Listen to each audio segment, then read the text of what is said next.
Notre Père dans les cieux, merci de ce que sur la terre tu glorifies ton nom. Merci de ce que ta compassion est grande et tu as permis que nous puissions nous approcher de toi à travers le sang de Jésus qui est versé. Nous pouvons venir car tu nous as justifiés. Nous pouvons venir à ton trône, au trône de la grâce, et obtenir le secours opportun. Ce matin, nous glorifions ton nom de ce que tu nous acceptes. Nous glorifions ton nom de ce que tu es prêt à nous fortifier. Tu es prêt à nous montrer ta gloire.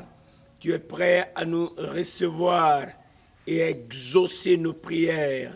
Dieu Tout-Puissant, toi qui n'as pas de limite, c'est toi que nous adorons ce matin. C'est pour toi que nous sommes là ce matin. C'est toi qui as dit, invoque-moi et je te délivrerai. Merci de ce que tu nous donnes cette occasion pour t'invoquer. Seigneur, nous voulons écouter ta parole qui est vivante, qui est puissante, qui est efficace, qui est l'épée de l'esprit. Que ta parole produise la vie en nous, que ta parole nous restaure au nom de Jésus-Christ. Alléluia. Amen. Bonjour à tous. Bienvenue à cette dévotion. Nous voici au pied du trône de la grâce, en présence de notre Père éternel, notre Père céleste, lui qui ne change pas. Il est le même et ce matin, il vient avec sa parole pour nous montrer combien il nous aime et ce qu'il veut faire dans notre vie. C'est pourquoi prête attention à ce qui sera dit et tu vas ouvrir ta Bible dans Actes, le chapitre 13, à partir du verset 1. Il y avait dans l'église d'Antioche des prophètes et des docteurs. Barnabas, Siméon appelé Niger, Lucius de Cyrène, Manaen qui avait été élevé avec Hérode le tétrarque, et Saul. Pendant qu'ils servaient le Seigneur dans leur ministère et qu'ils jeûnaient, le Saint-Esprit dit, « Mettez-moi à part Barnabas et Saul pour l'œuvre à laquelle je les ai appelés. » Alors, après avoir jeûné et prié, il leur imposait les mains et les laissait partir. Barnabas et Saul, envoyés par le Saint-Esprit, descendirent à Séleucie et de là ils s'embarquèrent pour l'île de Chypre. Arrivés à Salamine, ils annoncèrent la parole de Dieu dans les synagogues des Juifs. Ils avaient Jean pour aide. Ayant ensuite traversé toute l'île jusqu'à Paphos, ils trouvèrent un certain magicien, faux prophète juif, nommé Bar-Jésus, qui était avec le proconsul Sergius Paulus, homme intelligent. Ce dernier fit appeler Barnabas et Saul et manifesta le désir d'entendre la parole de Dieu. Mais Élymas, le magicien, car c'est ce que signifie son nom, leur faisait opposition, cherchant à détourner de la foi le proconsul. Alors Saul, appelé aussi Paul, rempli du Saint-Esprit, fixa les regards sur lui et dit, « Homme plein de toute espèce de ruse et de fraude, fils du diable, ennemi de toute justice, ne cesseras-tu point de pervertir les voies droites du Seigneur? Maintenant voici, la main du Seigneur est sur toi, tu seras aveugle et pour un temps tu ne verras pas le soleil. Aussitôt, l'obscurité et les ténèbres tombèrent sur lui, et il cherchait en tâtonnant des personnes pour le guider.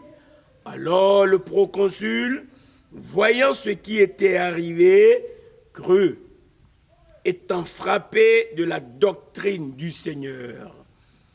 L'Éternel bénit toujours sa parole. En lisant ces lignes, nous comprenons l'importance de la communion avec Dieu. Dieu se révèle à toi au travers de sa parole. Il vit, il habite en toi à travers son esprit. Le Saint-Esprit, promis par notre Seigneur Jésus-Christ quand il était sur le point de partir au Père, le Saint-Esprit est présent. Le Saint-Esprit a fait son avènement.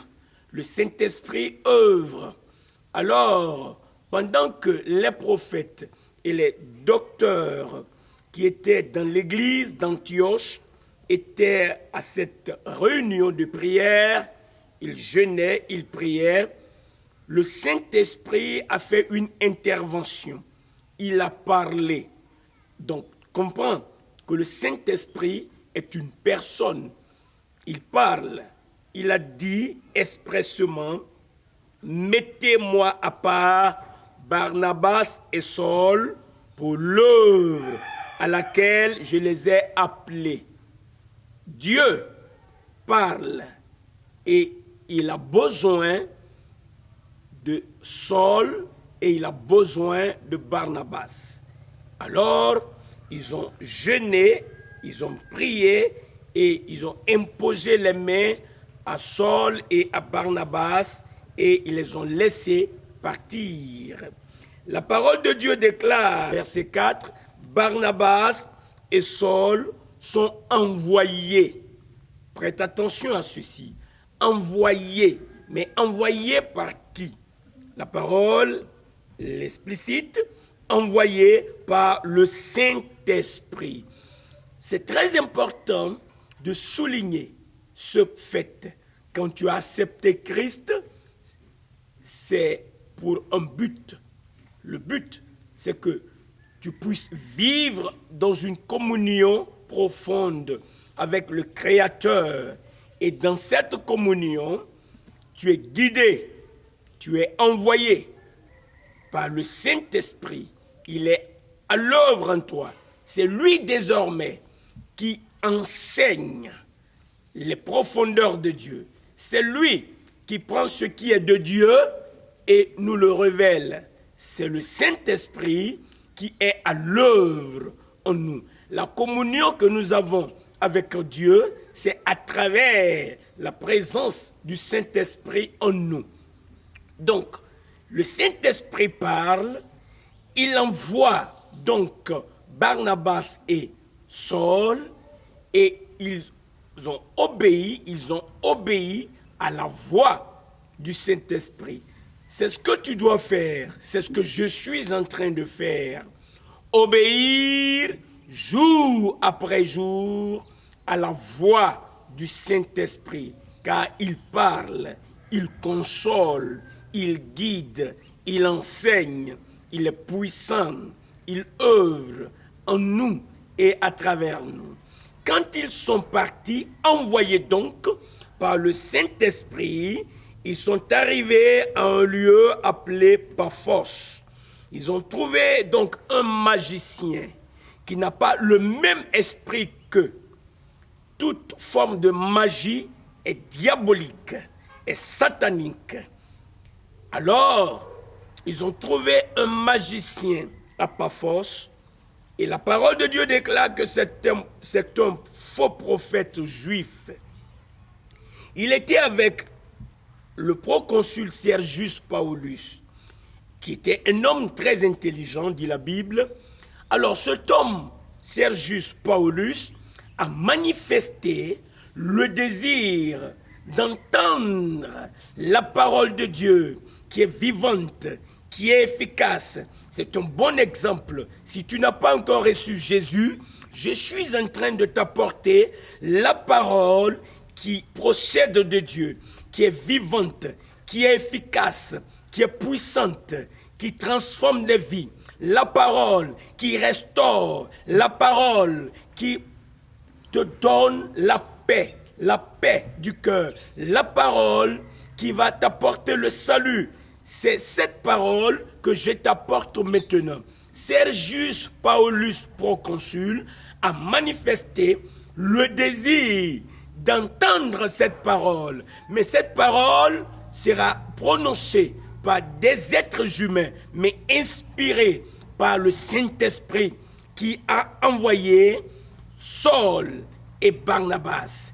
Alors, le magicien, quand il a su l'intention du proconsul, il a fait quelque chose, il a manifesté, lui, une opposition.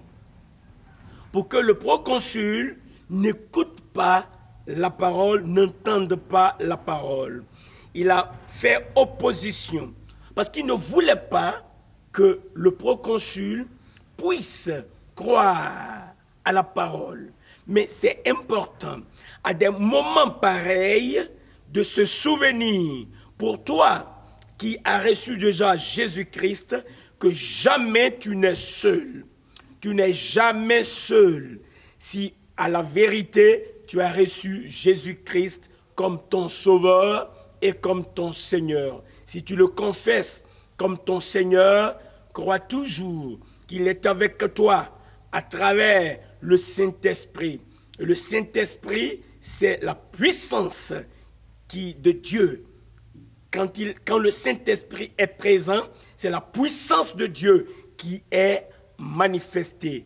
Car le Seigneur Jésus l'a dit, vous recevrez une puissance quand le Saint-Esprit va survenir sur vous. Quand il viendra avec la puissance de Dieu. La puissance du Saint-Esprit a été manifestée. Cette puissance a été manifestée par la résurrection de Jésus-Christ et par l'ascension de notre Seigneur Jésus-Christ. Par le Saint-Esprit, Dieu a ressuscité Jésus-Christ d'entre les morts et il l'a fait asseoir à sa droite dans les lieux célestes. Ce Saint-Esprit qui habite en toi, toi qui as reçu Jésus, c'est lui qui va te vivifier, c'est lui qui va t'enseigner les merveilles de Dieu. Alors, Paul, donc Saul et Barnabas, envoyés par le Saint-Esprit, mais écoute ce qui est écrit au verset 9 de Actes chapitre 13.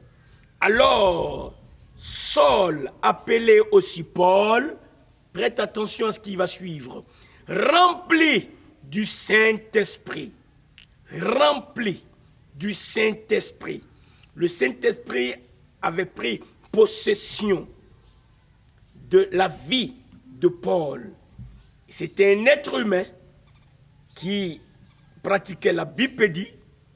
Il pouvait parler sa langue, il pouvait marcher, il pouvait voir, mais il n'était plus un être humain ordinaire. C'était un être avec le surnaturel à l'œuvre en lui. Le Saint-Esprit qui a parlé, Dieu, Esprit, est descendu. Il a dit, mettez-moi Saul et Barnabas à part, car j'ai une œuvre à laquelle je les ai appelés. Le Saint-Esprit qui a parlé au docteur, au prophète, va donc envoyer Saul et Barnabas. Partout où ils sont passés, ils étaient guidés, orientés, accompagnés par le Saint-Esprit. Mais la précision que nous venons d'avoir au verset 9 est claire. Le Saint-Esprit n'était pas à côté d'eux. Le Saint-Esprit n'était pas au-dessus de leur tête. Le Saint-Esprit n'était pas caché quelque part dans leur bagage. Il vivait en eux. Il habitait en eux. C'est très important que tu saches que quand tu as reçu Christ, c'est pour que ton corps soit l'habitation, soit la demeure du Saint-Esprit. C'est en cela que tu verras, que tu pourras entretenir la communion, que tu pourras maintenir la communion avec Dieu. Tu es en communion avec Dieu quand tu laisses le Saint-Esprit qui habite en toi t'enseigner, te révéler les merveilles de Dieu, les oracles de Dieu, les profondeurs de Dieu. Alors, il sera là et il va te parler, il va te guider, mais il va aussi œuvrer à travers toi. Ici, nous comprenons que le Saint-Esprit a rempli Paul. Alléluia, alléluia, merveilleux. Et écoute ce qui a suivi. Paul, donc, rempli du Saint-Esprit, il a fixé les yeux sur qui? Sur le magicien. Il y avait là une confrontation spirituelle. C'était un grand combat, une grande bataille, mais une bataille déjà gagnée. Une bataille gagnée par Jésus-Christ sur la croix. Car par sa mort, il a anéanti celui qui avait le pouvoir de la mort, c'est-à-dire le diable. Le magicien n'était qu'un instrument du diable. Et écoute ce que Paul, rempli par le Saint-Esprit, a reçu comme révélation concernant ce magicien. Il a dit, homme plein de toute espèce de ruse et de fraude. Le diable a des ruses, le diable a la fraude. Et il précise, magicien, tu es fils du diable, ennemi de toute justice. Alors, le diable ne se tient pas dans la justice. Mais Dieu, qui a permis que nous soyons justifiés, il est le Dieu de la justice. La parole que Paul et Barnabas avaient à annoncer, à proclamer au proconsul, c'est la parole de Dieu qui apporte le message du salut. La parole qui accordera la justice, parce que c'est en entendant qu'il va avoir la foi pour croire en Jésus et en croyant que Jésus-Christ est mort pour ses transgressions, il pourra donc croire qu'il a été ressuscité pour sa justification. Alors c'était la parole de la justice de Dieu. Il a dit donc, toi, tu viens contre la justice. Et il lui a dit, ne cesseras-tu point de pervertir les voies droites du Seigneur? Voilà, Paul a utilisé les mots, la parole, pour aller contre les intentions, l'opposition que les démons, à travers le magicien, étaient en train de faire. Alors, qu'est-ce qui s'en est suivi? Paul a dit, maintenant, et écoute les mots, maintenant, voici, la main du Seigneur est sur toi. La main du Seigneur est sur toi. Sur qui? Sur le magicien. Mais où étaient ces démons? Aucun démon ne peut résister à la main puissante du Seigneur. Quand il arrive, les portes s'ouvrent. Quand le Seigneur arrive, les démons cherchent la fuite. Et alors, Paul, inspiré, rempli du Saint-Esprit, a déclaré, la main du Seigneur est sur toi. Conséquence, tu seras aveugle et pour un temps, tu ne verras pas le soleil. Parole prononcée par un être humain, mais pas n'importe quel être humain. Un être humain rempli du Saint-Esprit, en communion avec Dieu. Ce qu'il dit arrive. Aussitôt, dit la parole, l'obscurité et les ténèbres tombèrent sur lui et il cherchait en tâtonnant. Ah oui, il était le magicien, il se croyait le plus fort, mais sur les paroles que Paul a prononcées, la main puissante de l'Éternel a agi. Et alors, automatiquement, la Bible dit aussitôt, dès qu'il a fini de parler, le magicien ne pouvait plus faire usage de sa vue. Ça ne marche plus les yeux. Et alors il a commencé à tâtonner et il cherchait des personnes maintenant pour le guider. L'Éternel, il est vivant, il est à l'œuvre. Son esprit est dans le monde. Son esprit, il a envoyé son esprit. Son esprit est là. Si tu as accepté Christ, cherche ça. Cherche que ton corps soit la demeure du Saint-Esprit. Aspire à ça. Demande cela. Dispose ton cœur. Dispose-toi à être rempli, mais continuellement rempli du Saint-Esprit. Mets-toi à la disposition du Saint-Esprit, comme Paul et Barnabas l'ont fait. Merveilleux. Lorsque tu es en communion avec Dieu, le diable a des problèmes avec toi. Quand tu es en communion avec Dieu, les démons ont des problèmes. Parce qu'aucun démon ne peut prévaloir contre l'Église. Alléluia, alléluia, alléluia. Accepte ça. Tu as besoin de ça. Étant dans ce monde, le monde entier est sous la puissance du malin. Mais toi, tu es de Dieu. Si tu es de Dieu, tu as besoin d'être en communion avec Dieu. Et quand tu vas prononcer une parole au nom de Jésus-Christ, cela va s'accomplir. Peu importe les démons qui seront envoyés, peu importe ce que le diable est en train de faire, il sera obligé de céder, il sera obligé d'abandonner, il sera obligé de lâcher prise, car Jésus-Christ est le nom qui est au-dessus de tout nom, dans les cieux, sur la terre, sous la terre, tout genou fléchit au nom de Jésus-Christ.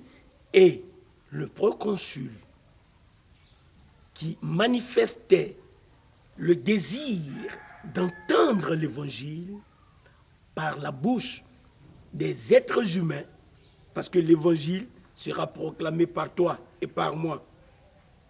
Paul l'a fait, nous pouvons le faire et nous sommes en train de le faire. C'est pourquoi partage cette vidéo autour de toi et tu es en train de contribuer à l'annonce de l'évangile, à l'évangélisation. Quelqu'un va voir, il sera béni, car ces paroles sont chargées de vie. Ces paroles sont chargées de puissance, la puissance de Dieu. Je parle de la communion avec Dieu. Dieu confirme sa parole et cette parole ne retournera pas sans effet. Dieu va accomplir sa parole. Elle va produire un effet de guérison, un effet de délivrance, un effet de salut dans la vie de ceux qui sont sincères et qui sont en train de voir cette vidéo. Alors, le proconsul, voyant ce qui était arrivé, oh j'aime ce mot, crut. Il crut, étant frappé de la doctrine du Seigneur. Frappé de la doctrine du Seigneur. Comment est-ce possible qu'un être humain prononce des mots et ce qu'il dit arrive? C'est parce que celui qui est en lui, celui qui l'a rempli, c'est Dieu lui-même. Et quand Dieu parle, ce qu'il dit arrive. Quand il ordonne, cela est exécuté. Alléluia. Quand le proconsul s'en est rendu compte, il a dit, je crois. Merveilleux. Le magicien, dans une double défaite. Défaite parce que lui-même, il ne voit plus clair. Défaite parce qu'il voulait faire opposition, mais son opposition n'a pas marché. Il a perdu doublement. Et le diable va toujours perdre. C'est pourquoi toi, qui m'écoutes, qui n'as pas encore reçu Jésus, je m'en vais te poser une question. As-tu cru? Veux-tu croire en Jésus comme ton sauveur et le confesser comme ton Seigneur? Alors tu verras des choses pareilles. Car quiconque croit sera sauvé. As-tu cru? Merveilleux. Veux-tu croire maintenant? Tu dois savoir ceci. Tu dois croire que Jésus-Christ, il est mort pour tes péchés. Ce que tu dois croire, c'est que il n'est pas resté dans le tombeau, dans le sépulcre. Il est ressuscité. Il est vivant. Il est assis à la droite du Père. Alors, il veut venir à toi à travers le Saint-Esprit. Veux-tu recevoir Jésus-Christ? Es-tu prêt à le confesser comme ton Seigneur? Alors, tu peux simplement fermer les yeux et je vais prier pour toi avant de prier pour chacun de ceux qui suivent ce message. Tu peux dire avec moi, je crois aujourd'hui que Jésus-Christ est mort pour mes péchés,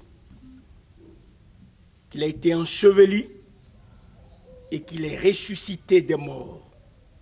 Parce qu'il est ressuscité, je le confesse de ma bouche que Jésus-Christ est mon Seigneur. Merci Seigneur Jésus de me sauver. Tu me sauves maintenant et je t'en remercie. Alléluia. Que Dieu te bénisse. Maintenant, Père Saint, combien je te remercie pour ton amour, pour ta paix, pour ta provision. En ce moment précis, ton bras puissant est à l'œuvre pour glorifier ton nom. Tu étends ton bras pour que les malades soient guéris. Tu étends ton bras pour que les paralytiques marchent. Tu étends ton bras pour que les miracles, les prodiges, les signes s'opèrent. Alléluia. Merci de pourvoir à tous nos besoins selon ta richesse, avec gloire en Jésus-Christ. Oh, combien je te remercie de ce que tu es à l'œuvre en nous. C'est dans le nom de Jésus-Christ que je t'ai prié. Merci d'avoir écouté cette prière. Alléluia, alléluia, alléluia. Que Dieu te bénisse. Partage ces vidéos. Partage-les parce qu'il y a beaucoup de personnes qui ont besoin de ce message. Et Dieu va te bénir quand tu vas obéir à la proclamation de l'évangile, quand tu vas jouer ton rôle à l'expansion du règne, du royaume de Dieu. Que Dieu te bénisse pendant que tu prends cette décision de partager ces vidéos. Passe une excellente journée dans le nom de Jésus-Christ.